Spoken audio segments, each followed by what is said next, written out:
Hey guys, I'm Sai. Welcome to A.C.E Podcast Nation, the home of me, myself, and I. This is episode number 10, and I'm very happy to say that we are back with another show. We're live on Facebook, YouTube, Twitter, and of course, A.C.E Podcast Nation, as you well know by now, home to many a great show in the series, featuring top guests, expert analysts, and more. All you need to do is give us a follow on social media to keep up to date with guests. And of course, if you want to get our shows first, if you want to be notified whenever we go live, subscribe to that YouTube channel, click the bell for notifications. And that means that every time we go live, you'll get a notification. And also means that when we drop YouTube exclusive content, which is normally like the pre-recorded shows, which we got a very, very popular and interesting series, My Story, coming soon back for season 3. Click that bell for notifications. You get notified every time we upload a little trailer, a little clip, or a new episode, a new series. But if you prefer your podcast in audio platform, audio form, prefer to listen to it at the gym and whatever you're doing, on the way to the shop, round the shops like I do, so I don't have to speak to people, then we are part of the Sports Social Podcast Network, the UK's first dedicated sports podcast network. You can find all the shows produced by us there, all nice and tidy in their own little websites within the Sports Social website. But do check out sport-social.co.uk, and there you will find all of our shows, all of our content. It's good. We like it. So just as we wait for a few of the stragglers, we'll have a little update on the old Super 6 Charity Football Prediction League. So as you know, we're supporting this charity football league. Maggie Centre and Mind Mental Health Charity is the two charities which we're getting behind, and it's full of myself, loads of different football fans from various clubs, and of course a load of ex-footballers involved as well. You can test your knowledge against our very own Rodri Giggs, Andy Campbell, etc., and really see who knows what about what. But this week we had Richie Edwards, had a great week, scoring 14 points, but he just missed out on the top spot, which went to Jamie Richards-Knight. Jamie also moved up to third in the overall league with that result. Martin McHattie also had a good round and has moved up to 5th overall. Our new overall leader with his first week in the top spot is none other than Jason Payne. Well done, Jason. Gavin Gordon has been on fire recently. Another great week means he's still top of the celebrity table. And after forgetting my predictions, even though you all reminded me on Friday with the show with Rodri, I forgot. And Rodri has now cut my lead over him to 20 points as he is hunting me down. I better start doing him. Can't let him catch me. But the next round is 3 o'clock on Saturday. So don't forget, get your predictions in. Let's go, as it were. So lots and lots to talk about. So much to talk about in football, like with the managers and everything like that. Cardiff City finally got some points on the board. Neil Warnock sacked from Middlesbrough. The Villa, Dean Smith's left Villa. Norwich sacked their manager after they got the first win of the season. So much to talk about. I'm going to do a lot of talking as ever because it's just me for the majority of the show. I'm hoping I'm going to be joined by Cullen from the Central Club podcast in a bit. He's going to talk a bit about the great shows they've been doing recently, as well as his appearance on my own series, My Story, which is upcoming for season 3 very soon. And Cullen's the first guest on that, a special 2-part episode, because he has quite the story. But let's have a look, because this show is very dependent on you guys asking the questions and the subjects and stuff like that. I don't hold back on too much stuff. But welcome, Leslie, James, Lorna, Reese, Rye, Craig, James, Richie, Donna, Matthew, Geraint. Good to see. Cade, hope your dad's well, my friend. So interestingly, Reese and Reese's mum in the chat there. I was up there a couple of days ago up in Port Talbot. Is Port Talbot in Swansea? Because I asked Reese and my wife, what's the postcode in Port Talbot? Because they keep telling me it's not in Swansea. And the postcode is SA12 or whatever. So you tell me, guys, what does the SA stand for? Because it doesn't say CF, does it? Just saying. But I do love to stir a bit of trouble. My wife hates it when I say that. Hi, Kelly, GD Parry, welcome. Lots of great. Let's have a look at some of these questions. What we got straight off the bat, as it were. Let's go. Lots of people. Need to update your backdrop. Garen says, yeah, I do need to update it, mate, but it was only ever supposed to be temporary because it was only supposed to be a short thing. I didn't expect to be still doing it 10 weeks later, but we're nearly at a solution, as it were. But let's have a look. Cardiff, yeah. How are you feeling this week? Said last week you weren't feeling. Yeah, I feel all right, mate. I'm just been feeling a bit run down, as it were, but all right. Let's have a look. Can't believe you lot didn't remind me to do my Super 6. Like, what use to you if you don't remind me to do these things? Like, I just don't know. What did Kelly say there? Kelly says, so who's the next Cardiff City manager going to be? Now, this is interesting to me because I had a bit of not a rant, but I had a bit of a moan on Friday's show with Rodri because I got a bit frustrated with the fact that the Welsh media keeps kind of linking Craig Bellamy with it because I feel like it's a bit disingenuous, like it's stirring the pot a bit. Like, number one, he's obviously taking a break from football and whatever you want to call it for personal reasons. Great, good for him. I'm glad he is. If he's struggling, he should, certainly address those issues and stuff like that. But also, I believe he had said previously he didn't want to be manager of Cardiff City under Vincent Tan. I think I'd have to go back and look at the exact quote, but I think it was something along those lines. So I do think that. Is it likely? I think it's unlikely. However, I don't think it would be the worst appointment. I'm glad. I've got to say, I'm glad that it looks like Chris Wilder's going to Middlesbrough. I really didn't like the way he can. I've got to say, first and foremost, did a phenomenal job at Sheffield United. Phenomenal, and I don't think he deserved to be sacked. I think he had earned a bit more time by the way they had performed in the previous couple of seasons. That's at one point they were like in the Champions League spots for Christ's sake.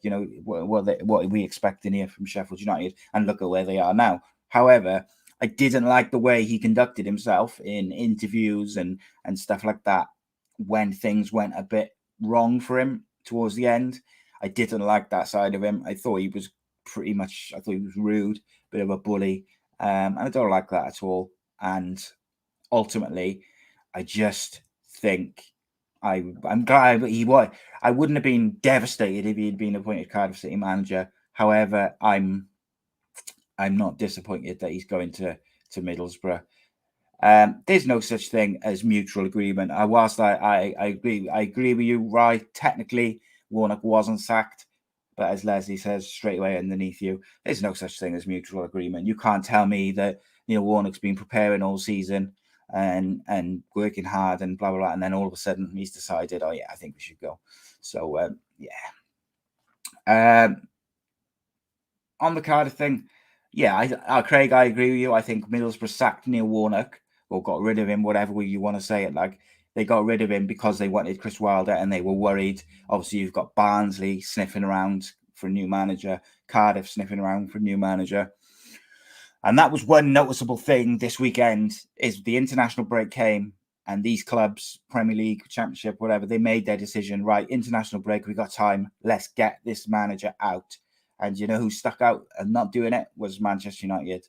And I said to Rodri last night, I did, he's really kind of sold me on Brendan Rodgers being the right pick for Manchester United going forward because everything which I look at, I just think it fits perfectly. I think that'd be a really good choice. And apparently, it said in a couple of the papers today, the Times, I think, was one of them, that Brendan Rodgers is happy to take over at Manchester United from Solskjaer, but he would prefer to wait till the end of the season rather than do it sort of now.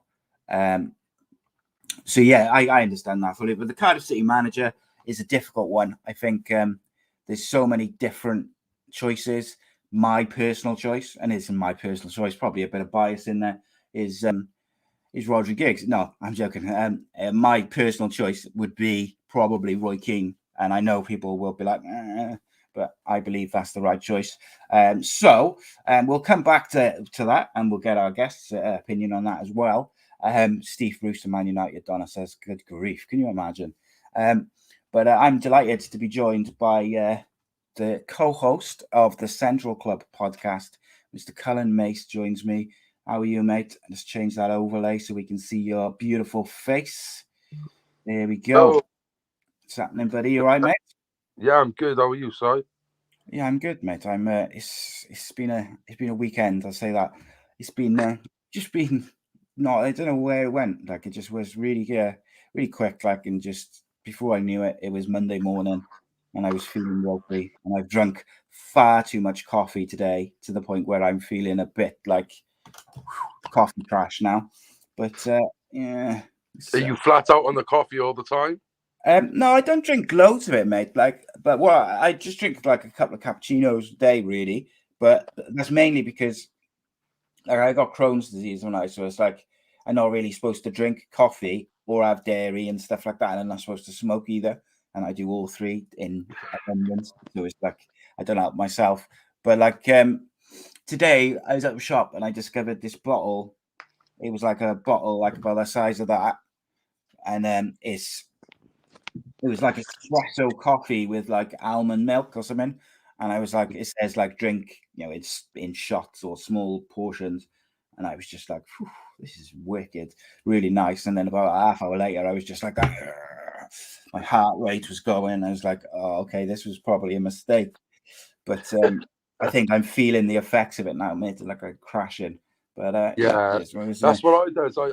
If I'm like I drink loads of coffee. I need a coffee in the morning, like definitely, and then.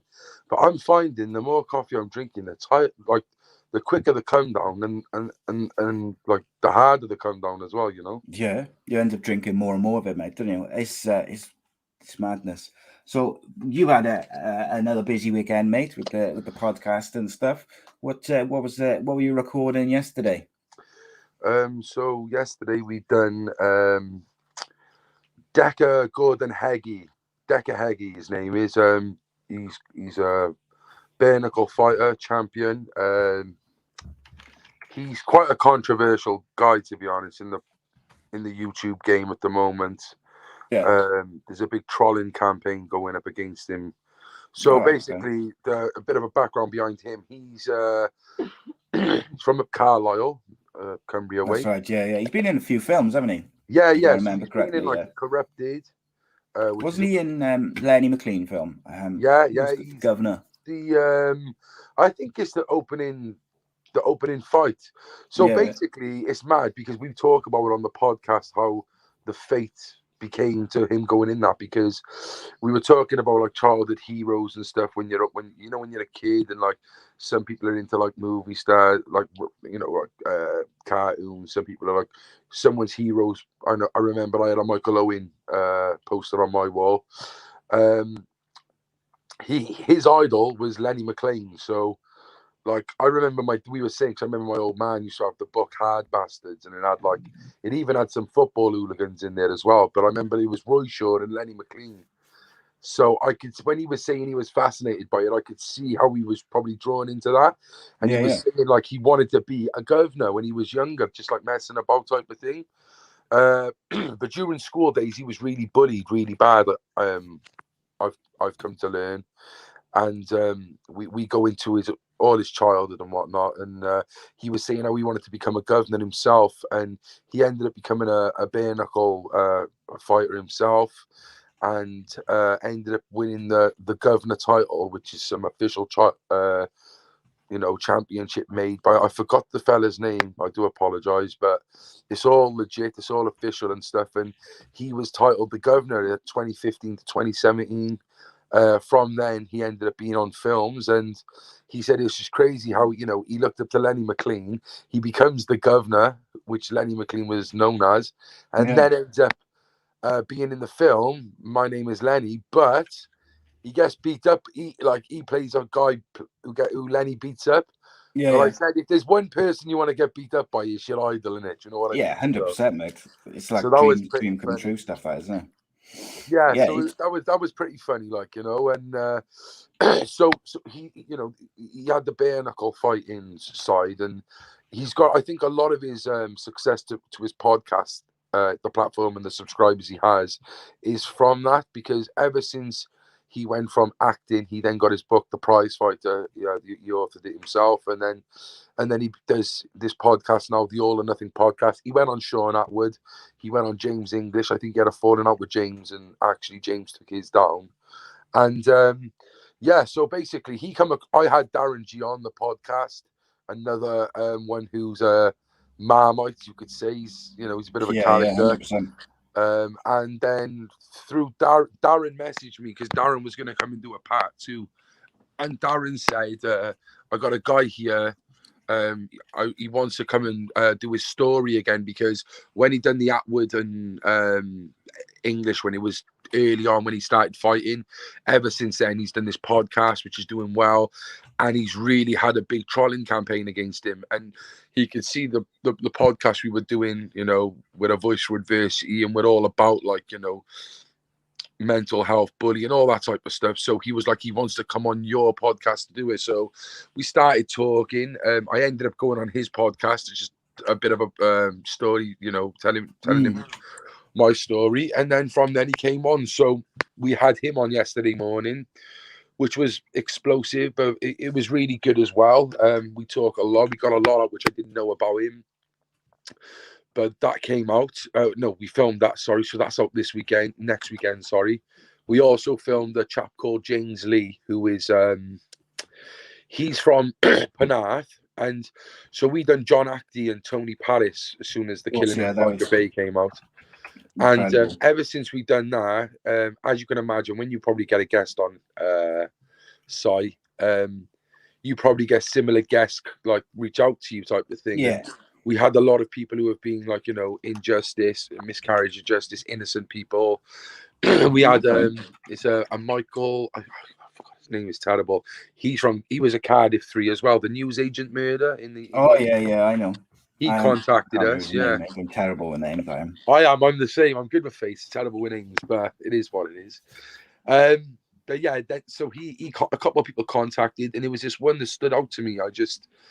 And I think the reason why it did was because just the sheer horror of the story, and the fact no one done a podcast about it. They still haven't reclaimed his innocence. And it was a man called James Lee. He's from Saudi Arabia. He's from Penarth, and he was a prosthetic surgeon. He still is now, actually. He's gone back to his job, but he worked in Rookwood Hospital, the technician making the arms and legs. And during the Gulf War, in the early 90s, he moved over to Saudi Arabia to work in a prisoner of war camp for the Saudis, fitting arms and legs. Due to, obviously, the Kuwaitis and the Iraqis were bombing Riyadh, where they were based quite a lot at the time. Whilst he was over there, he made his own bar, because obviously it's illegal to drink, called the Legs Arms, in his villa. So, like, the Westerners over there would quietly have their own bars, and he ended up brewing his own alcohol, and had his own bar and whatnot. And there was a lot of bombings going on. And what happened was, I think that the gist I've got of the story basically is, like, the Saudis didn't want to admit there was a terrorism problem. They didn't want to admit there was an Al Qaeda. This is all pre 9/11, remember? Yeah. And then when it was coming up to, like, the early 2000s, there was bombings quite a lot in Riyadh, and this is bombings that are killing British people as well. Some of them was near the campus of the hospital he was working, and a couple of weeks before what happened to him, a couple of his friends were getting arrested, and a couple of days later they went up on TV, admitting to these, self-confessions to these car bombings, these terrorist attacks. Jesus. But he knew they never done them. That, these guys are not. He knows them. They're his friends. They're all in the same circle. So what happened was then the car bombings was obviously still going on because they got the wrong people. They ended up arresting him, put a gun to his head, told him to take him back to his house. He just thought it was for the alcohol, Yeah. Took him back to the villa, and eventually, they took him in. He wrote a confession about selling alcohol, or, I'll admit that. And they went, no, it's for these 3 car bombs. and they basically tortured him, him and two others. They were tortured really bad, and they were solitary confinement for 3.5 years. The two of them was sentenced to beheading, and he was sentenced to 18 years. No help off no one, there was no embassy, just nothing at all. And then what happened was during, I'm telling you the whole story here, really. Yeah, man, it's good. No, it's good. It's good to hear it from his version, obviously. But basically, during the times when I think America and Britain were released a lot of Saudis from Gitmo, and then all of a sudden, a couple of days later, they got released. But Prince Charles was the one who appealed, and the Saudi prince pardoned him. Right, okay. And it was a basic part. It was like a swap, basically. And when they got back, they had a couple of, they're on Google, and they've done a couple of panoramas and weeknights and whatnot, but nothing great to be shown about it. He's still not released as an innocent man. He's just stuck in limbo. And if you look at him to what he was, he's a shadow of the man he once was. It was very emotional. It weren't like a usual interview I do where it would be quite serious and he tells all the talking. This man's quite timid, so we had to kind of prod him for the questions, even though we wanted to tell his story. It was quite hard, and he broke down a few times in the podcast, but it was really, it was a good interview, basically. But he wants his partner to come on with him now to do a one with the two of them, because she was a nurse in Saudi when it happened, and she had to hide being in a relationship over there because of the marriage, and apparently they were threatening to rape her and stuff if he didn't want the confession. So they were both tied up in it. So yeah, we had a busy weekend yesterday. We also released Callum Sheedy's episode last night, which was amazing. It was one of the best ones I'd done, because I've known Callum for a long time. He used to play rugby with my brother from grassroots to even early professional days. So yeah, it's been a busy weekend. Absolutely, mate. So yeah, obviously, people can check out the Central Clubs podcast. There's loads of really good episodes on there with all sorts of different guests, mate. Whether it's people like you say, like Darren G, and I see straight away, mate. Names go for me straight away. But Darren G, mate, was that's massive, mate, because regardless of what you think of him as and what he's about, now he's got a very positive message. He's about stopping knife crime and that. But what he does do, mate, is he does the biggest podcast around, and he brings numbers with him, regardless, mate. And I think it says a lot for you guys that you were able to get him on, and along with some of the other guests, mate. And the ones which you've done on the with John Actie and Anthony Paris, mate. They, in my opinion, I thought your one with John Actie was better than James English's. Now that might be the Cardiff in me, of you can sort of relate. Yeah, you can relate to the people who are talking. It's two Cardiff-born people talking about it. But I just felt like yours was better, if I'm being honest. And is what it is, mate. You're doing great work at the moment. And I think it's only going to go from strength to strength. Yeah, we're still early days, obviously you've been doing it for so long now. And I used to watch some of your sporting episodes, especially, way before I even thought about doing a podcast. And the one thing I want to say, Simon, which I really do I love about us in Wales, is when people think of YouTube and podcast, they always bring up the podcast wars, negative. That's my guess.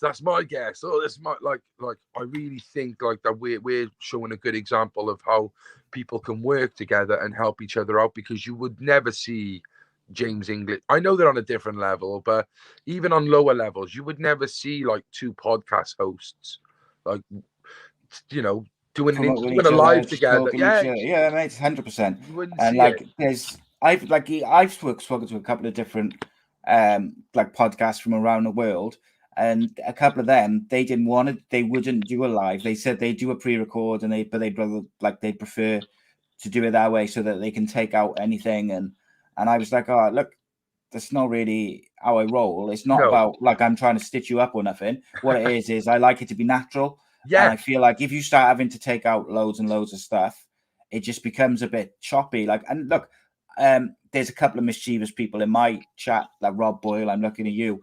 who will ask me about certain people who have got YouTube channels around here. Like they want me to, he wants me to kind of have a little bit of a dig at him and that and criticize him for what he's doing. But look, what I say is quite simple. Like, if he wants to do things a certain way, that's up to him. Anyone, not just Adam, but like anyone can do what they want. It's their channel. They've created it, so they can do whatever they want. If they want to focus on negativity. Before, sorry, Simon. On, mate. Yeah, who is Adam? I need to know now. So it's Adam Brown. He's a former councillor, and I think up in Merthyr. I've got nothing bad to say about him. I've had him on my channel a while back. He's all right, but he's I think some people think that he's a bit negative sometimes. He's quite sort of not dramatic, but like, you know, he does like to stir the pot a bit. I think he would admit that's that. What they do, though, don't they? Like, let's be real. Sorry. Yeah, people. But this is my point. Like, so if you like, there's all, and not Adam now, just everyone. Like, you can get clickbait and you can get negativity, and you can guarantee you'll get loads and loads of views and stuff like that. And I get that. Like, and I also understand you've got to play the game a little bit, and you've got to promote your own stuff. So if you do an interview and one of your guests says something like a little bit juicy, you've got to clip it to promote the show. Of course, you've got to do a little bit of clickbait. Everything, yeah. I get that. But equally, like, my thoughts on it haven't changed from the very start when I started, and that was simple. I'm going to do it my way. I'm going to promote things the way I want to do it. I'm going to be about inclusivity and positivity, and I don't want to be feuding with this, that, and the other, mate. I'm 40 in 2 days. I got no time, and I certainly got no energy to be arguing with other people about stuff that ultimately don't really matter. It's madness. Yeah. But I don't criticize people who want to do that, mate, because if that's what they want to do, that's fine. They've created their platform. They can do what they want with it at the end of the day. But I like to think that ultimately, in the long run, whether it takes 2 years, 10 years, 15 years, my content will speak for itself. So, like, that's what I want to be known, because my content's good, not because I've said something outlandish. Like, I could come on and say a load of outlandish shit, mate, and be really controversial. Doesn't make it true, and also doesn't make it, like, people might come for that week, but they won't come back the next week. Yeah. Or they'll come for a couple of weeks and they won't stay long term. Whereas, like I said to you, mate, one of the things I'm most proud about with this channel is that there's like a hardcore group of people who watch all the shows. They're all in like a WhatsApp group, supporting each other when times are a bit rough or whatever like that. You know, like, I take so much pride in that, because that's a community which, you know, is people who genuinely care about each other, rather than just, you know, just for the sake of it, or saying, like, trolling people and all that sort of shit. It's just not how it's not what I'm interested in building, I guess. But I don't know, what do you think, mate? Yeah, no, I believe the exact same thing. I'll admit I've almost been caught up in it already, but I believe that's a learning curve, you know, being like very early on. You know, I regret in ways of getting Darren G on too early, because like you said, I wanted to grow organically, and I know that it hit like we've had it's you know, it's no secret, we had our biggest views off that one episode. It was, you know, it's nice to be like, yeah, with the Central Club, we've got a podcast, like, we're here, but at the same time, like, you're growing you're getting people who are following because of like you just said, a guest, not because of them following the Central Club and being part of a community. And like what you just said then about like having a WhatsApp group with people, and that is basically what we wanted to do, is have, that's why we called it the club, the Central Club. We wanted to be part of something. So I totally agree with you. Like, there's not one thing that you said there that I don't agree with. And my partner, like she supports me all the way, like, but sometimes like what I'll do is I'll sit there and I'll follow other podcasters, and I do watch what I'm doing, like I'll watch I'm staying in my lane 100%, but I still keep updated on what's going on. And you know, mate, would you be mad, like, whatever job you're, whatever industry you're in, whatever job you're in, like if you've got a business, you're going to look at similar businesses to see what's working, what's not working, what people are doing. You'd be mad not to do that, and that's not just for podcasting or YouTube. That's for everything, isn't it? Like Yeah. you've got to know, got to keep your finger on the pulse. Like we've talked a lot on the show with Rodri on a Friday, like about how football's evolved and changed over the years, and some managers and some people haven't evolved with it, and they're getting left behind. Left behind, and I think it's the same with anything, isn't it? Technology, podcasts, whatever it may be. You gotta keep rolling and keep changing and keep moving, and kind of keep going with that. Like, but yeah, I like it, mate. You're bang Keeps on. me sane. But like then with that, then is like sometimes I'll be at home and like my missus is like, "What is this shit you're watching?" Because sometimes it's like there's certain platforms on YouTube now that are communities, but the community is just based off hate and negativity and dramas. And she's like, and I'll look sometimes and I'll say, I can't look at these. Like they're doing so well, and like, but she's like, do you want to build your platform on that? And I'm like, no. She was like, don't worry about it then. And like I hold my hands up. Like sometimes I think, oh my God, we're going behind because we started on such a high and now it's, but you just got to remember why you do it for. And the reason why I did it mainly was for my own mental health, and worrying about other people and how they're doing and if they're getting better. I guess is ridiculous.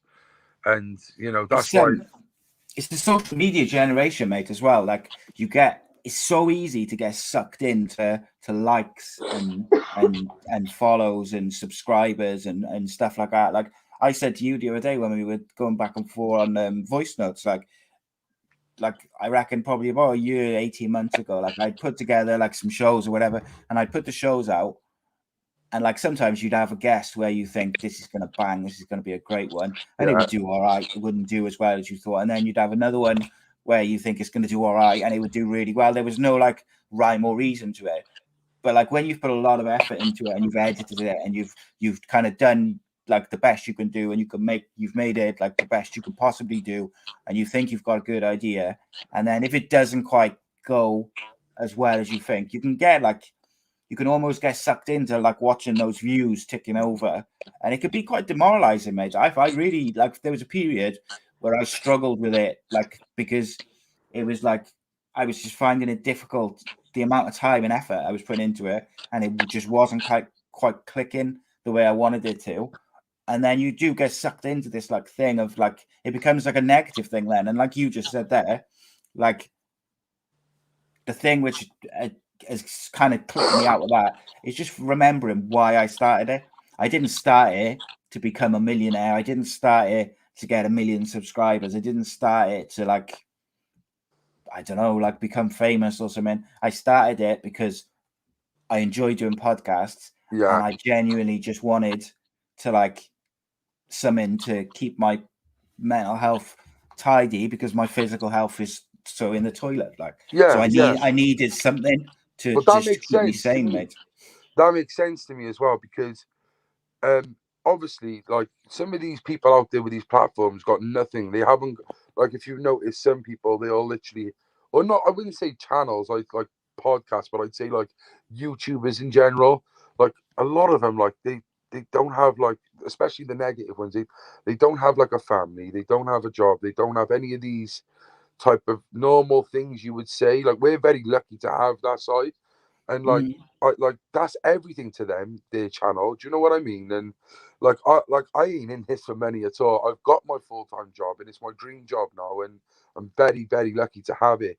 I just think sometimes, well, definitely early on, I got like kind of I know when it was when we had Darren on, and when we seen the amount of people watching and like following and stuff and talking about it, it kind of got me lost because it was so early on. We were like, whoa, is this how it's always going to be? And then when it dipped, it was like, oh. So I think a lot of it as well comes from my past, and where I'd done so much wrong in my past and hurt so many people. All I wanted to do was to prove to people that, like, do you see what I mean? Like, I was trying, I was putting all my time and effort in there to, like, this should do well, but I need to prove to people this. And now I'm just happy, I'm content, and you know, like you said, it's not about the money. We pay money to, because I'm not an editor, I'm not a cameraman, like I'm bloody hopeless, but this is clearly my passion, and I don't mind spending the money on it because, as you know, I was an addict, and I'd rather spend X amount of £100 a month on editing and filming than Class A drugs. Mate. And the fact is, mate, as well, it's like you're like me, and like you've got an addictive personality. So like when you started doing this, because you've got a passion for it, you become like almost addicted to that as well. So it's like I think anyway, for me, my partner's listening, she's over there going, yeah. Yeah, but for me, so I can only speak for me, like, but for me, I try to make sure that the bits I'm getting addicted to is the positive part of it. So like why I'm doing it, the bits I enjoy, like talking to you now and stuff like that, interacting with the people, rather than I haven't got so many views for this one, or this one hasn't done, or subscribers have slowed down, because that's just where you get sucked into this like social media generation, mate. I really don't like it. Like I wouldn't be on social media. I spoke to Joe about this from the Experience Reels. Shout out to him. And also check out mine and Cullen's episode, which we both done an episode with Joe on Experience Reel. So go and check them out, guys. But I was saying to him, like, if I didn't have a podcast, I would have come off social media right now, 100%, because I don't like it. I don't enjoy it. I find myself getting irritable if I stay on it too long. So, like, but you need it, and you can't promote stuff like this in this day and age. You can't have a podcast or a YouTube channel and not have social media. It just ain't gonna work unless you've already got like a following of millions who are going to go anyway and watch anyway. Like you've got to promote stuff and you've got to use social media. So I'm almost like there's in between it. Sorry, Simon, just out of curiosity, because I don't follow it. I don't follow many celebrities anyway, but like Joe Rogan, does he promote a lot of his? Because you think like someone like himself wouldn't need to promote anything now. He's a household name. People are just going to go anyway. Does he have like Twitter, Instagram? I think he's got like a Twitter and an Instagram, but he literally, I think he just like posts the episode. He don't like, build up to it or say, I got this guest coming on. No, yeah, he just literally just posts it. And that's the ideal thing, isn't it, in life? That would be like the ideal thing. I dare say, mate, he's probably got someone doing his social media. Anyway. Oh, 100%. Man's got 7.6 million followers on Twitter. And Twitter is so toxic, mate. I hate to think like how many mentions he gets a day just abusing him for his views or his clickbait. The fact that he doesn't want to take a vaccine or whatever shit. Because what I like about Joe Rogan, I don't necessarily agree with him on a lot of stuff, but what I like about him is he will talk about any and everything, and I admire that, because there's some subjects that I wouldn't touch on my podcast simply because I don't want the hassle of people then going, oh, why are you saying that? Because it's not necessarily about what I'm saying. There's certain things I'd like to just talk about because I find them interesting. But people get like, they just jump on the subject. They don't listen to what's being said. And the fact that, why can't you just have a talk about, why can't you just have a conversation about anything? But people just get so caught up straight away, like on the negative side of it. And they think you're being controversial or whatever. And it's like, no, I'm not. I just find it interesting, like to hear different people's views on whatever it may be. But I do admire it. But look, mate, if you go back and watch his early episodes, it's literally him and his mates having a laugh in like a bedroom. Yeah, they used to do the Zooms, didn't they? Like this, like StreamYard.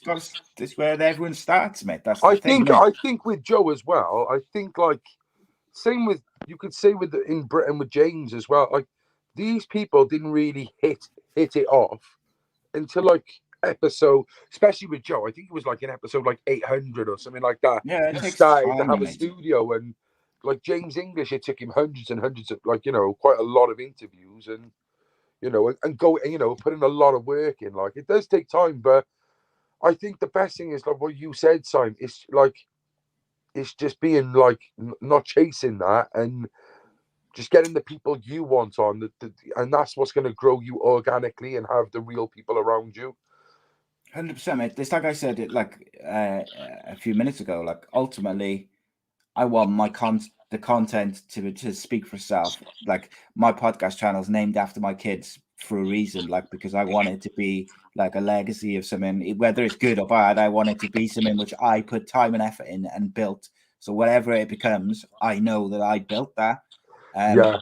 And also, like a very good friend of mine says to me a lot, like if I'm feeling a bit like, it's just a bit demoralized or whatever, he'll say, look, mate, just keep doing what you're doing, because if you keep doing it to the level you're doing it, the people will come. They'll come, And it's yeah. just, it's like that famous saying, in it, if you build it, they'll come.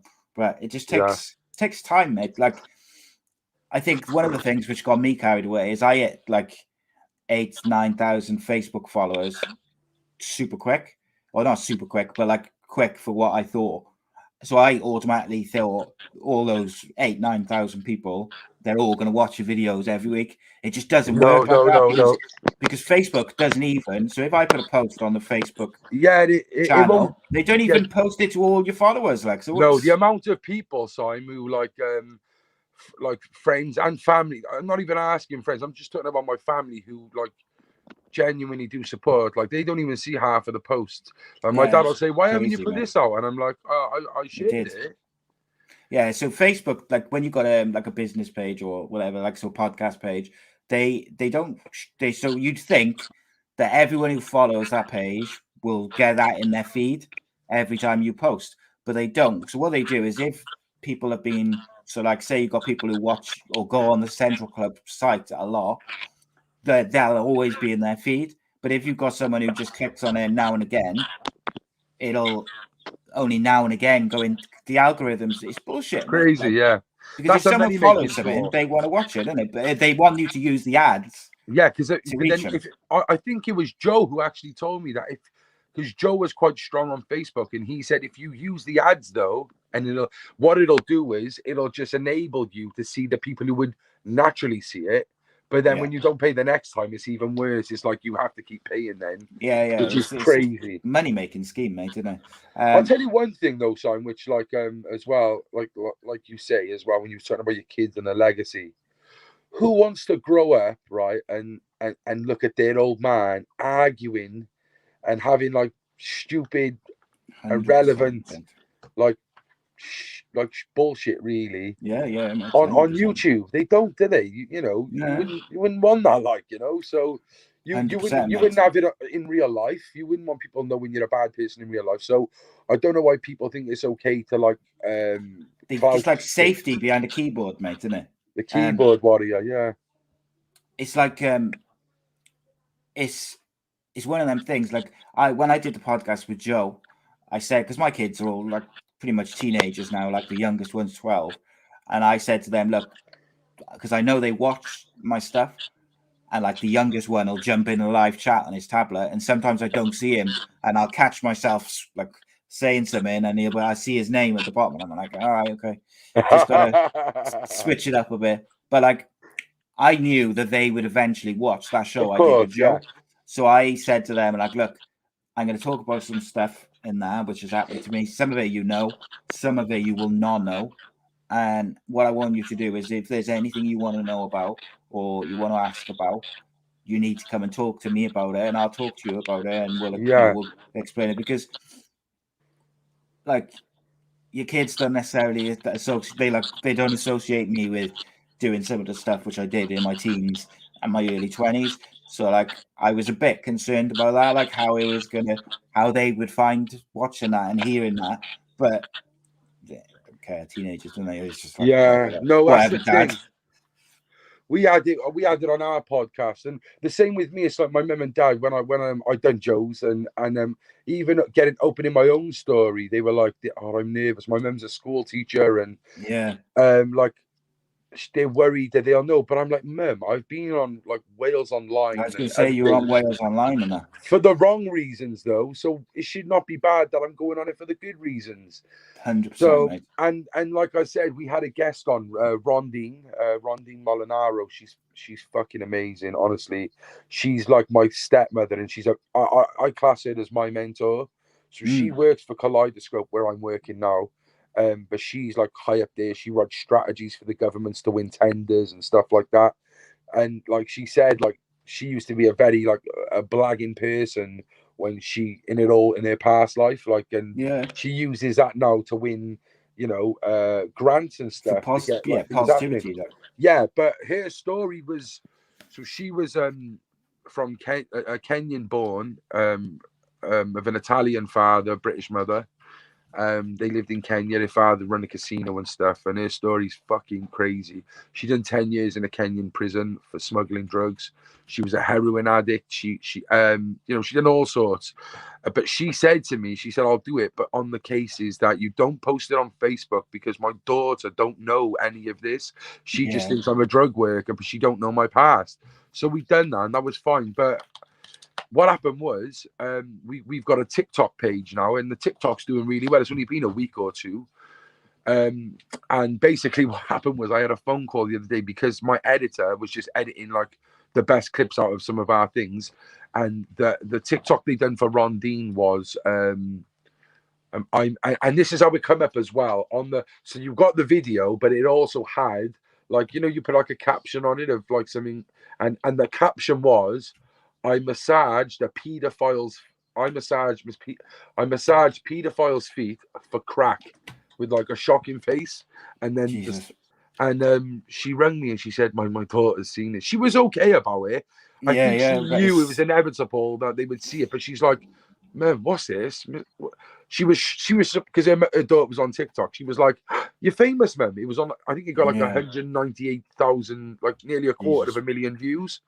And she was like, and she was just so surprised. Her mum was on like this, this platform she's always watching. But then she read the caption and she was like, "What's this?" And she had to tell him, and she said, "Listen, no, what it is, I'm reiterating a story of someone I've helped on drugs." So she said, "I just hope she haven't gone back and watched it," which is crazy, really, but you need to think about these things, don't you? Yeah, 100%, mate. You've got it. Once it's out on the internet, it's out on the internet, and there ain't no taking it back. And I can take it down, but still there. Someone's got it. Like, cause like you look at 100%. People just collect stuff, don't they? Yeah. So it's crazy. It's all a learning curve as well. Like, I've had burnout. I think this weekend was quite heavy on me, but I had burnout in the middle of it as well. So like, it ain't easy. Like, people think like, Simon, it ain't easy just doing a podcast. Like, a lot goes in it. Like, and I class you as one of the originators in Wales. Like you are one of the first. Really? I don't think so, mate. I appreciate it massively, mate. I really do. Well, I knew you before Joe, and I seen your stuff on Facebook and YouTube, and like, yeah, like this is like ages ago. Like, how long have you actually been doing it for now? Probably like, so like, I'll tell you exactly now because I got this YouTube thing open. I'll tell you where my first video was. He says, I think it's got to be like at least 2 years, I would say, at least. And I think it's probably more than that, mate. So I'll tell you now. Joined March 2019. So what's that? Like, it's not even that long ago when you think, but it is a long time, But like over. I used to, with each episode, I used to put like the number of like how many, so. But you do so many now, though. And I had to separate them, mate. And you do different series, which I think is amazing as well. Like, how did you like? I know I'm going to start interviewing you now, and you're like, "No, you're right, mate. Crack on." Like, how did you did you know Rodri and Andy Campbell before? Like, how did you come into getting them to work with you? So Andy, I'd met years ago up in Rada, just where all the Cardiff players used to drink up there. But I didn't really know him. Just I'd spoken to him a couple of times or whatever. And then I hit him up and said, "I'm doing this. I'd like to get you on, talk about your career and that." And he come on and we got on like a house on fire straight away. Like, we did like an hour or so show, but we spent another, I think, 45 minutes after that just chatting. Like, we just became really good friends, mate. So it's a good interview and a good as well. Like, when you carry on talking and stuff. 100%, mate. 100%. And so with Andy, then that just kind of developed. and I said, "Right, I want to do a championship show. You fancy it?" And he's like, "Yeah." Rodri was pretty much like similar. Like I didn't know him before. I'd sent him a message. He was one of the first guests I had on. He was really early on, and I tweeted him and just said, "Mate, I'm doing a podcast. You know, it's only small and whatever. I'd like to get you on."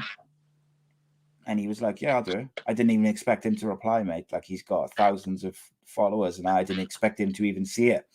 And then again, just got on quite well. And then when the Euros come, so I'd kept in touch with him anyway. Like speak to him now and again and stuff. And then when the Euros come on, in the build up to that, I was building like a little team of pundits and people because we were doing 3 shows a week.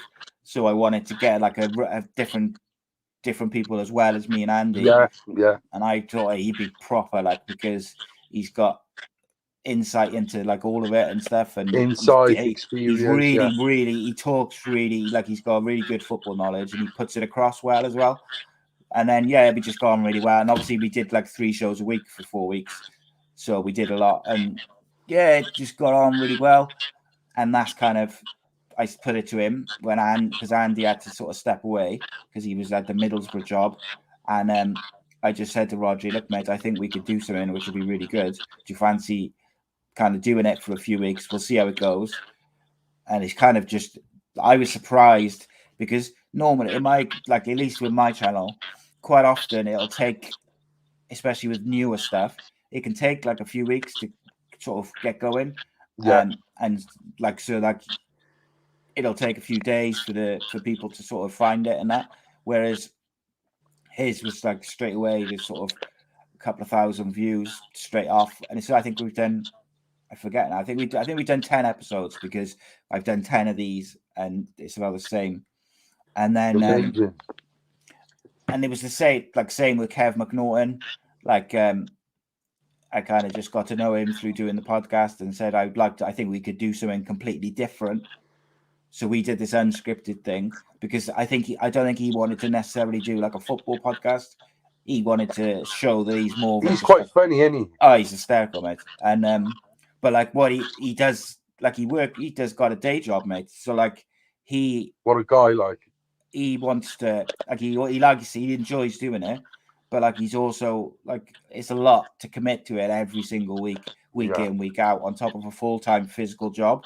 So like we do like sort of between 8 and 12 episodes, and then we'll take like a bit of a break. So we're like on a break now from after the second series, but we finished that second series with Jay Bothroyd coming on as a guest. And like that was mental to me, mate, because he doesn't do a lot of like media and podcasts. I don't really see him on anything, Jay Bothroyd. Like I don't see him on Instagram either. Like never mind. No, he just doesn't do anything, does he? But like he was so good, and I sat there just watching him like reminisce about different things, and he was really open. Like he was talking about the time he had a fight with Michael Chopra and all this different stuff.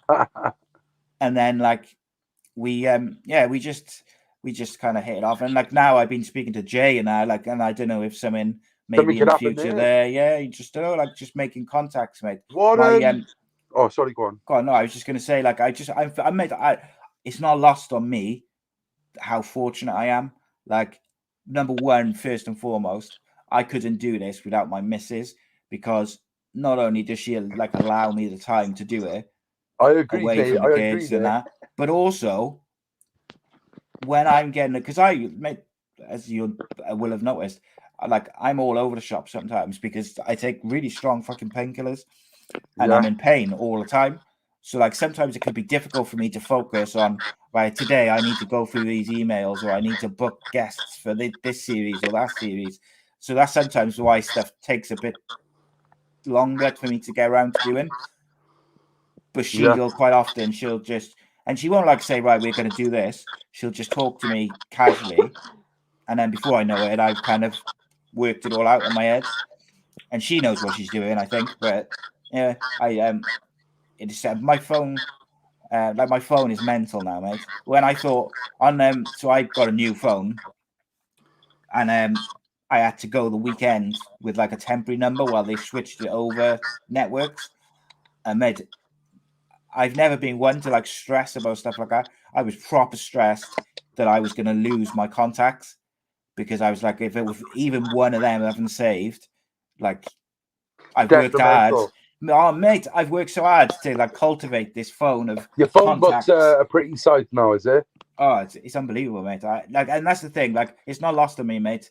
That not long ago, and I still count myself. I'm just a normal guy. Like, and a lot of these people who I'm speaking to and really close with now were people who I kind of looked up to and were like idols. And then it can be a bit weird, mate, when you're like, hard work. See, that is sign. You're a nice guy. You're genuine. It's hard work. I'll be honest. I remember when I first come across you, I was like, "Who the fuck is this Simon?" Then, like what does it? What's his like? Well, he never played football, like, because you'd be around all these great people, and I just think when you are so positive about something and you believe in something, anything's possible. Everyone's human. Like, and you, like you said, a lot of them, you think they're busy, and like, one thing that like, and I'm not saying this about these in particular, I mean in general anyway. Everyone likes to talk about themselves. Everyone wants to tell a story. Like, no one would not turn one down, I don't think, So it's just asking people, isn't it? You'd be surprised. It was like when we got Drake for it. Yeah, just being able to ask the right person. Like you had Mark Drakeford on, and I had Mehmet Dalman on twice now, like Cardiff City chairman. He don't do anything like in the media and stuff like that, and I started off. I just happened to know someone who knew him, and then I was able to sort of cultivate that into contact, and like, he's come on a couple of times. I've got no doubt he'll be on again soon. And it's like, it's just weird, isn't it? I've seen a couple more you've had on, and I wanted to tell you because I remember, like, when we done the interview the other day, you showed me the previous ones you had on the last series, and I got some good stories about Reece Weston. What was he like? He's awesome, Reece is. He's one of the guests who I keep in contact with the most, I think. How is he? Because he's just so sound. Ask him if he knows my dad really well. He does. Okay. So basically, his boy Connor played for Fairwater, and my dad coached him. But my brother and his boy played for Cardiff as well for the academy. But I like because they were really tight, like small knit up in Morganstown, weren't they? Yeah. Because Reece, I don't know if they're together now, like, but I remember Reece's Mrs. Kay, his sister was with Neil Alexander. They were like brother-in-law. Oh, okay, yeah. But I'll never forget it. They had a five-a-side team goal down goal. And they had Reece Weston playing for them the one time, and like you'd see the levels of talent just from that, right? Going into slide tackles and that on a five-a-side pitch and just taking people out, and the pace of picking the ball, and just like, you don't see it when it's on that professional level, but when they come down, it's like you can tell the class. He gave me a pair of F50 boots. I remember the old F50s, the black ones with the white tongues. He gave me a pair for that thing, and I was just like, but yeah, Reece Weston, man, Reece. They all lived up there, didn't they? Gabadon, Kavanagh. Yeah. 100%. Yeah, they all used to go in the pub, like, and Kavanagh and that, and yeah, it's just like I said, mate, it's not lost on me, like, how lucky I am to have kind of met those people and then get to do some cool stuff with them. Like, you had Robert on, didn't you, as well? What was Robert like? He was. I thought he was really good. Like, I didn't think he was. So we had Danny Gabbs on just like a couple of weeks before, and Danny Gabbs on so like relaxed and chill. Yeah, and it was like it was as if like I'd known him for like years. Like, he was just so chilled out, and he was really good. I think like Ernie was a bit more reserved, and he is very, isn't he? I think. Yeah, and I think at the time he was also in the process or trying to get a job on Sky as a pundit as well. So I think, like, he didn't want to say anything. Very, like, I just think Robert, like, nothing wrong with that, by the way. But I just think he was a bit. He's very streamlined in his life as well. Very particular, I found. Very, like, you got to have everything a certain way, and which is great in life, But yeah, like when we done a part 2 with him, and the first one he was very like calm and quiet, and when the second one, he was like really comfortable and we had a laugh. And I preferred part 2 than part 1 because part 1 was I just wanted to get to know Ernie, Yeah. when he grew up in Africa and what was it like growing up on Lansbury Park Estate as a black kid, in the 80s, 90s, and but part 2 was brilliant because you went in on all his career and stuff. But I just wanted to know how he was with you. That was all. Yeah, no, he was good. I really enjoyed it. It was a big one for me because my missus is like that's her favorite footballer of all time, and he like when she was younger, she was proper in love with him, like, and so like to the point where she didn't want to watch it because she didn't want to like ruin the perception. Yeah, I just yeah. think she just realised that when we'd be side by side, that We all had she'd dogs and married up, mate. budgies That was and all. haircuts. We all had dogs named after him and Yeah, that's it, mate. 100%. Colfito. 100%, mate. Right, just to finish off the show, mate, I want to talk a bit of football. So it's up to you if you want to hang around and have a chit chat about some football, mate. I don't Or you mind. can chip off, crack on. It's up to you, I'll mate. tell you what. I'll listen to what you're talking about. If I think I can chip in, I will. If not, I'll just mate. slide off. Crack on. Yeah. So obviously, a load of managers have left over the weekend, and Newcastle have appointed Eddie Howe. I've seen that today as well. I think so. Let's go through them. Like you got Aston Villa, Dean Smith.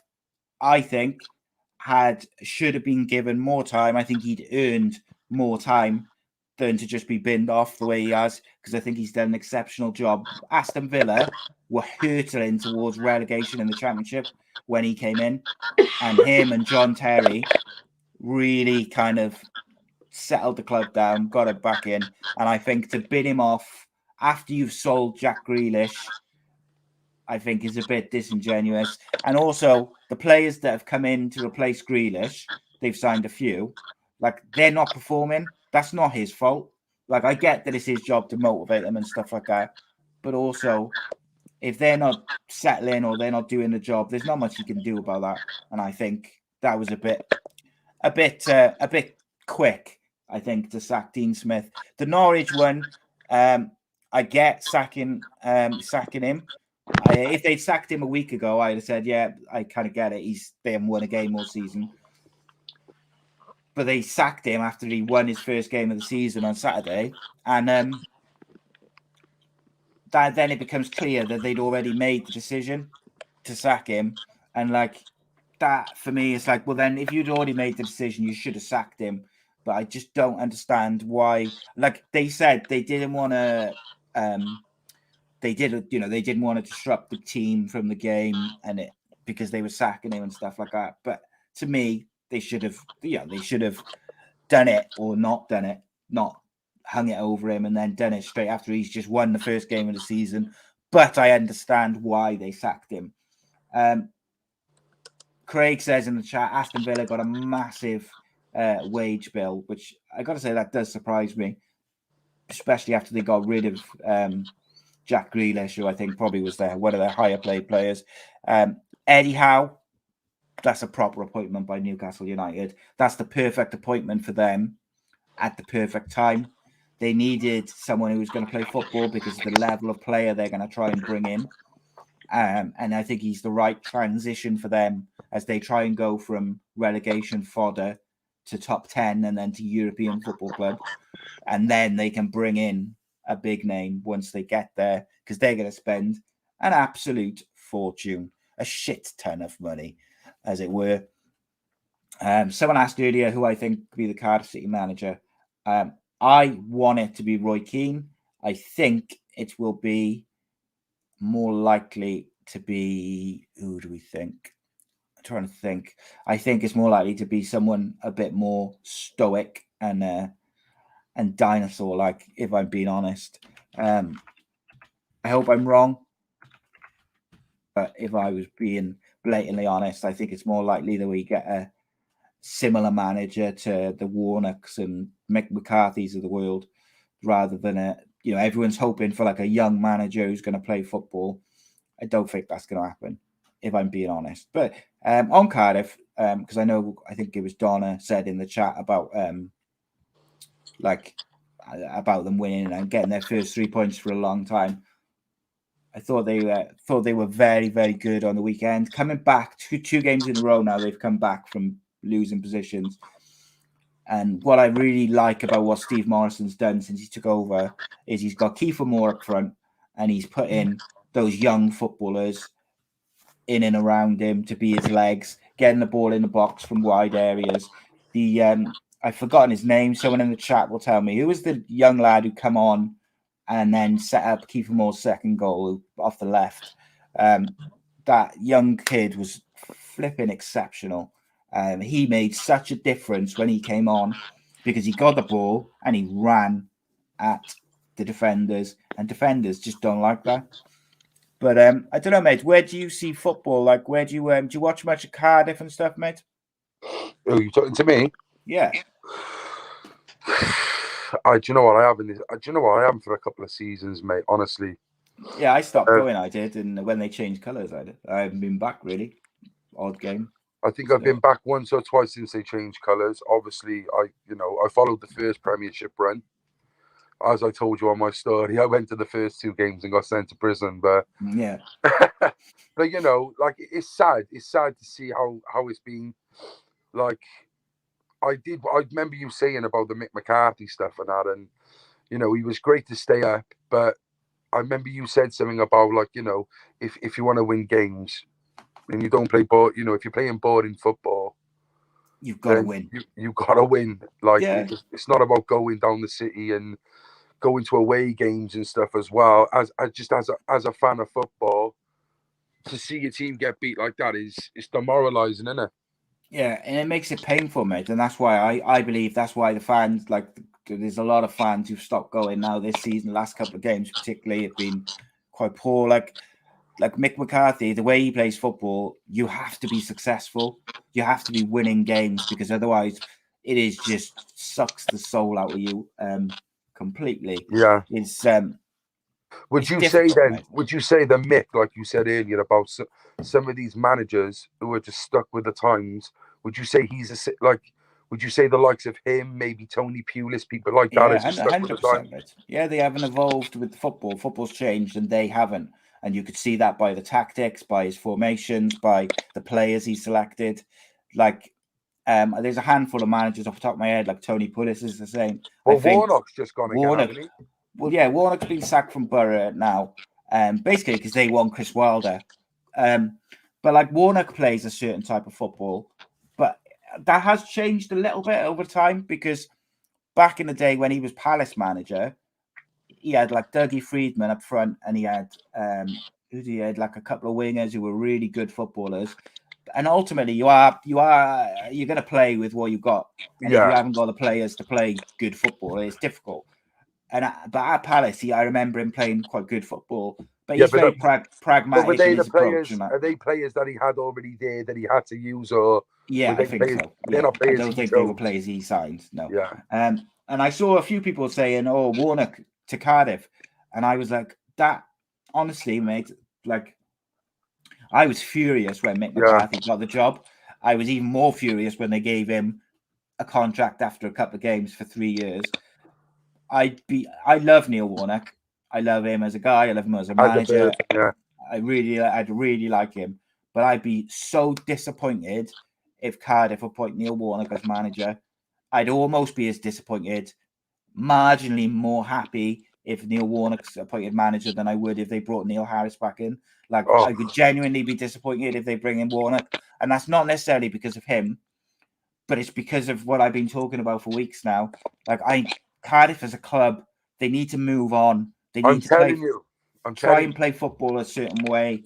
Move to these, give their young manager a go and give him 3 years or a couple of years to build something.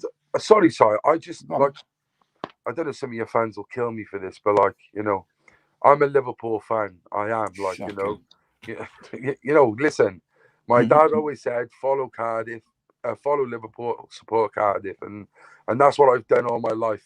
And when I tell my dad about the city and that, he's like, listen, Cardiff have just got no ambition. There's just in the background, there's just nothing. There's nothing set in sight as a club to go forward, to be successful. And it's painful to say, it is, but I don't see anything in the background for future. There's nothing for 10 years. There's nothing for 5 years. There's nothing. And that's the most hurtful thing, I think, being a capital city of a country and playing championship football. Spot on. Biggest club in Wales, and they just shock it. Really poor. And another thing as well, I fucking hate Swansea. I do, but I'd love to see all Welsh teams in the Premiership. I really would. Yeah. Your fans are probably going to kill me, but no, mate. I said the other week that I would love Newport and Wrexham to be back up. Yeah, to see Ryan Reynolds and that. Some people probably laugh at that, like Ryan Reynolds and that taking over Wrexham, but that's probably good for the club. 100%. And do you know what? Right? They've said some of the stuff they've said in recent weeks when they were doing like the tour of Wrexham and that. I wish the Cardiff owners would say some stuff like that, because Cardiff owners he doesn't give a shit about the club anymore. If he could sell it and make his money back, he would sell it in a heartbeat, because he doesn't care about it in terms of, like, he seems to be very detached from it, in my opinion. Yeah. And sorry, before you go, I just want to say another thing. Like, I found, like, growing up, going to Ninian Park on a weekly basis, like, it's mad. My dad would take me more then than now, or go with me now, and back in them times of the battles in Division 3, 2, 1, I found with Southampton, we were like a hungry club. We were ambitious. We were always looking for the new stadium and stuff, but I just feel like they're kind of happy where they are now. There's nothing to go forward. Even when we get in the Premiership, we're always buying the relegated players. And I know money's a big issue, and like, I'm not like an expert of any of this, but from someone who ain't a Cardiff supporter, like, through and through, that's how I feel about Cardiff, and it kills me. Yeah, you're almost waiting for someone. I've been like ever since I was a kid, like, you, because it's the capital of Wales, and that, you're almost like waiting for that big owner to come in, and with like the billionaire owner, But maybe it'll never happen. Maybe it'll happen further down the line. But just before I let you go, mate, obviously, probably coming up next week now, you're featured on the first episode of Series 3 of My Story. Really looking forward to it. I'm really happy that you're the premiere episode. It's going to be a special two-parter, telling your story from start to finish, really, mate. It's going into a lot of detail. We filmed part 1 on Friday night. You got a bit emotional at certain points, mate, as well. I noticed when I was watching some of it back. I'll be honest, mate. There's some of the things I said in there that I'm kind of an open book, and some of the things I've done has been really bad, but some things I've kept close to my chest because I feel like they should never go out, and they came out, and I'm glad that they did, so I'm glad I've done it on your podcast, Si, as well. I appreciate that, mate. And the thing is, I think as well, is it came out naturally as well. Like, it wasn't like it wasn't forced or anything like that. You were just telling your story in your own words, and it just naturally come up, or the conversation just went there. Like, which I appreciate that, and I'm looking forward to recording the second part tomorrow night. But definitely. If people want to check out more of Cullen's stuff, you can watch Cullen's story on Experience Real Podcast, which obviously I went on recently. It's a really good episode. And also you can check out the Central Club podcast. That's on YouTube, mate, Facebook. It's on like all the podcast platforms and that as well. Yeah. Also, obviously, I know you've done Experience Real, but so have I. I think the only fitting, if maybe I'm fully booked now up to Christmas, but maybe in the January, in the new year, I'd love to get you on as well, mate. Definitely. Yeah, mate. If that's what you've got a hell of a story. You've got a hell of a story, mate. And we get on like a house on fire. It would only be right. So it'd be a good episode, mate. You just tell me the when, mate. I'll be there. 100%. Sundays are good as well. Sundays are good for me, mate. So you just let me know if someone pulls out, mate. You give me a ring. No, I definitely will. You'll be the first port of call, I say. Yeah, top man. I want to mate. thank you for tonight, mate, and thank you for watching. I'll see you all soon. All right. Take it easy, my friend. Good night, brother. Cheers. Good night. Cullen Mace. There you go.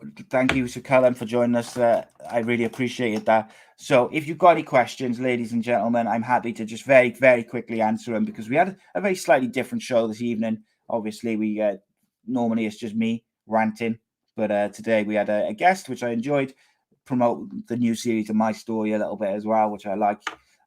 You're right, Cardiff City, you've had some dreadful owners over the years, absolute dreadful owners. And it's just kind of one of them things. What I will say, and I just like, if you bear with me again, just for a second, my friends and my Ace Nation army, today's episode of Me, Myself and I is brought to you by Manscaped. It is the best below-the-waist grooming champions of the world. Manscaped offers precision engineer tools for your family jewels. Manscaped just launched their 4th generation trimmer, the Lawnmower 4.0, as seen here. And you heard it right, that's the 4th version. You can join over 4 million men worldwide who trust Manscaped and these products.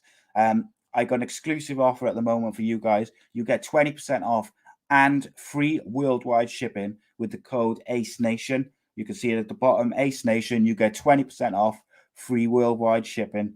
And I honestly now, so one of the reasons why we don't always have a sponsor on this show and the other shows is because basically I don't want to shill or sell or try and promote stuff to you guys that I don't believe in, or that I haven't tried, or that I don't rate as a product or a company.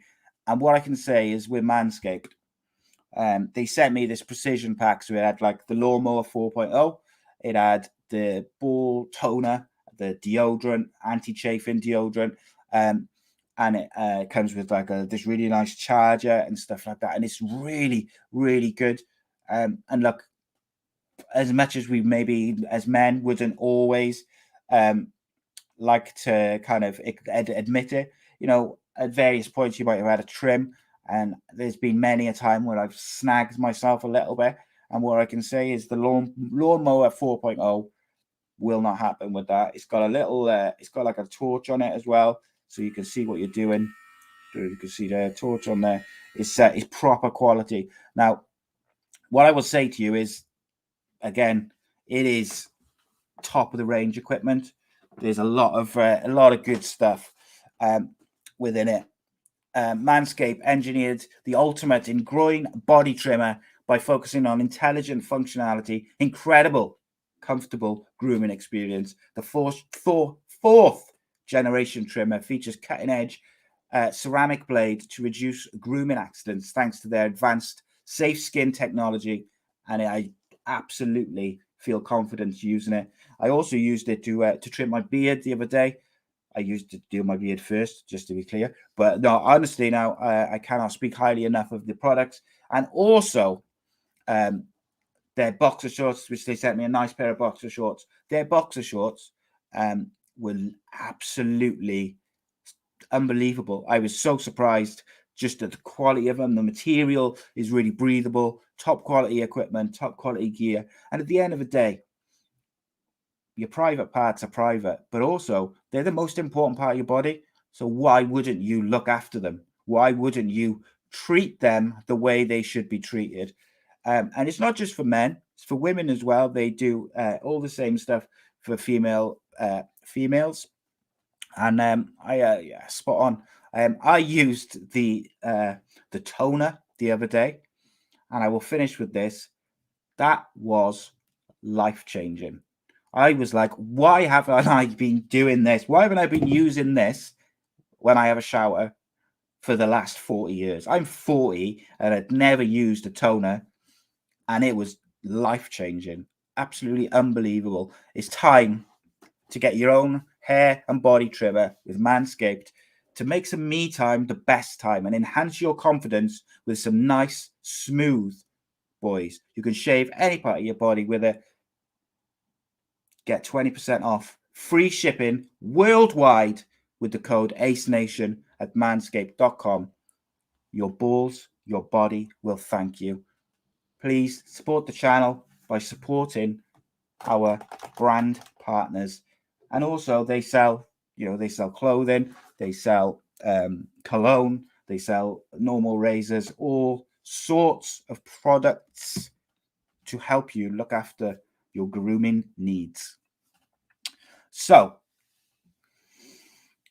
as ever, I thank them for sponsoring the show. I really love it. And then, look, they sponsor some of the biggest podcasts in the world, so I'm absolutely delighted to have them join us as a brand partner. That's that, and I think that says a lot of how far we've come as a group of people. We've got there together. We've grown organically, and I love it. I thank you all for the support as always. Shortlist 3 potential managers for the Cardiff City job. So do you want, Richie, my shortlist of who I would like to see, my 3, or do you want the shortlist of who I think is the Cardiff 3, like who they are going to get? If you tell me that, and I'll tell you which one I think, I'll give you my 3. I'm not going to do both, but I'll give you a 3. Because I think like Chris Wilder's probably still in there with a shout. Okay, any more questions before I wrap us up? Let's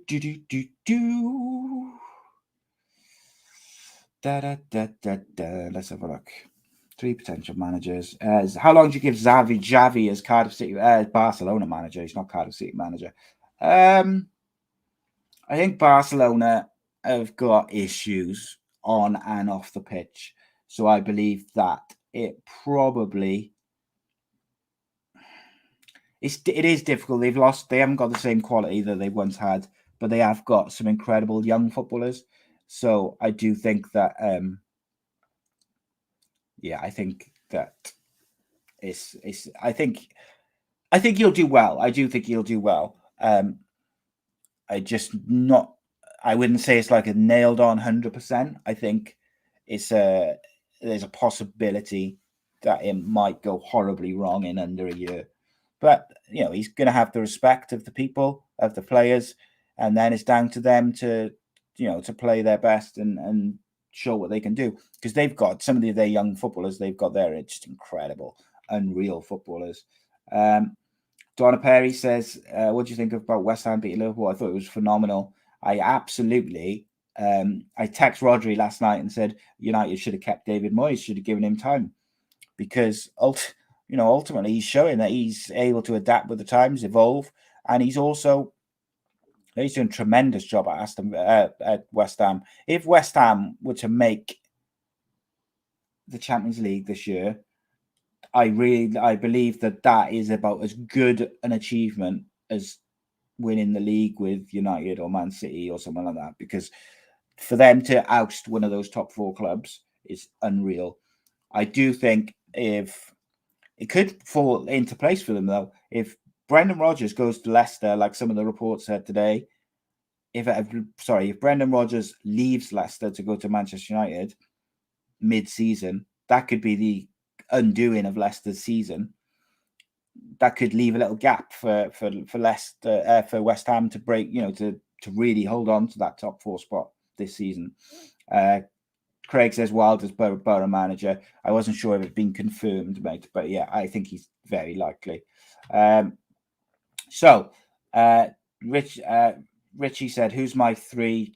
Who would be my 3 on the short list? So my short list is simple, mate. Really, my short list would be Jody Morris, Roy Keane, probably Craig Bellamy, I think, would probably be my 3rd, even though I obviously said what I said earlier about I don't think it's likely. They're the 3 which excite me, I would say. There's a couple of players, coaches, managers who I think, I wouldn't be disappointed if they were appointed, but they're the 3 which, if they take over, I'm excited as a Cardiff fan. There's the Beals, Michael Beale, I think would be a good appointment. Flynn doesn't inspire me, but I wouldn't be like devastated. Like if Warnock takes back over or Neil Harris takes over, I'd be genuinely gutted. like, I think Flynn doesn't quite fall into that category, but he's not who I would go for. I think, Michael Beale's one that's just kind of off kilter. But apart from that, like Jody Morris is really one which I fancy. Bellamy, Roy Keane, as I said, I really think, because I want someone to come in and change the mentality of the football club. There's too many players who are coasting. A couple of outsiders who I like: Hasselbank, Eddie Newton, maybe Frank Lampard, I guess. I think Steve Morrison has shown a couple of, he's shown a little bit that maybe he's in with a shout. Not having Chris Hughton, I don't think he's the right fit. I think he's a good manager, but I don't think he's the right fit for Cardiff. But that would probably be my Eddie Newton, and like I said, Jody Morris, Hasselbank, Robbie Fowler. I think he's probably got a good outside chance as well. Craig Sullivan says, "I've said all along, Moyes would still be at Man United if he'd now done a Fergie if given time. It had a massive rebuild, and he was not given the time to do it. Yeah, 100%. Donna Perry, I'm surprised Eddie Howe went to Newcastle. Yeah, I'm not, just simply because I think it's like a transition till he's there to take them from relegation fodder to top 10 Europa League spots, maybe spend a bit of money, and then the next appointment will be the one to try and take him into the Champions League and stuff like that. Guys, absolute pleasure as always to be joined by you. Please do check out manscaped.com and see if there's anything on there. Like, we've got a month's trial with them, and the more people we can get using those codes, the better. But as always, I appreciate your time. Massive thank you to Cullen for joining me. As always, look forward to releasing My Story Series 3 with him.